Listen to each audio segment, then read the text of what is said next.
এক সাহাবী বলল, নবী আমার ছেলে মিষ্টি খায়, বেশি মিষ্টি খায়, এত মিষ্টি কিনে দেওয়ার টাকা আমার নাই, আপনি ছেলের নসিহত করেন। বিশ্বনবী বললেন, বাবু তুমি কি বেশি মিষ্টি খাও? ছেলেটি বলল, জি নবী খাই। বিশ্বনবী বললেন, যাও আগামী সপ্তাহে তোমার বাবাকে নিয়ে আবার আমার কাছে এসো। বিশ্বনবী পরের সপ্তাহে ছেলেরে বললেন, ও ছেলে মিষ্টি বেশি খেও না, এত বেশি মিষ্টি খাওয়ার টাকা দেওয়ার টাকা তোমার বাবার নাই, কম কম খাবা, তাহলে তোমার বাবার উপর ihsan হবে।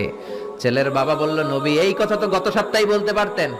বিশ্বনবী বললেন, কেমন করে বলি, কারণ আমি নবী তো মিষ্টি পছন্দ করি।